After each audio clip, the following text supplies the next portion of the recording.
Mio, my son. In a gray and lonely city lived a boy named Bo. He lived with an aunt and uncle who did not want him, and his heart felt as empty as his small, drab room.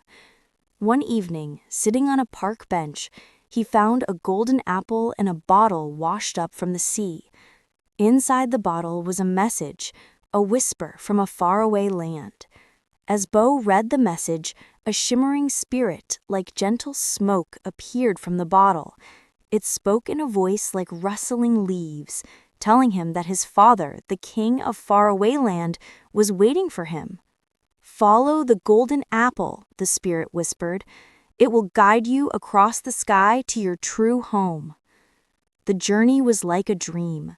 Bo flew through the night, over stars and sleeping clouds, until he saw an island glowing in the morning sun.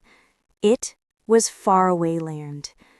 On a hill covered in green grass and silver-leafed trees, a kind-faced man stood waiting for him, holding the reins of a beautiful white horse. "I have been waiting for you," the man said, his voice full of warmth. "I am your father, the king, and you are my son, Prince Mio."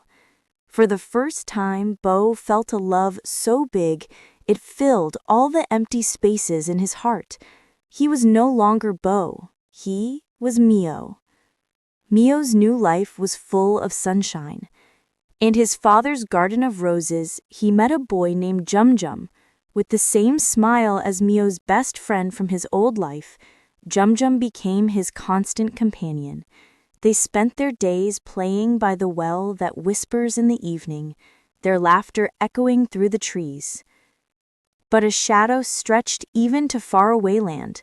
The children would whisper of the land outside, and of the cruel knight Cato. From his black, dead castle, Cato would steal children and with his iron claw replace their hearts with stone.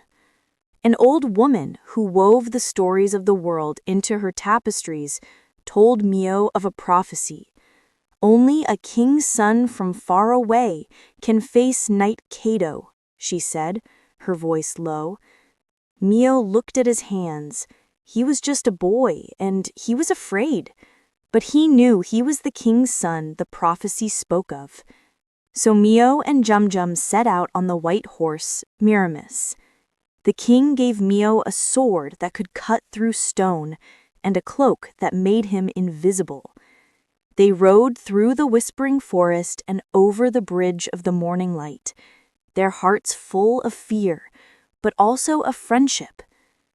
In the coldest hall of the blackest castle, they found him. Knight Cato was a figure of shadow and iron, with a heart of cold, hard stone. Mio raised his sword. It was not his strength, but his love for his father and his friend that guided the blow. The sword struck the stone heart, and it shattered into 1,000 pieces.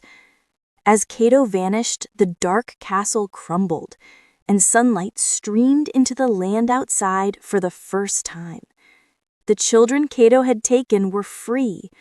Mio and Jum Jum rode home, not as a lonely boy and his friend, but as two heroes returning to a kingdom where every child was safe and a father's love was waiting.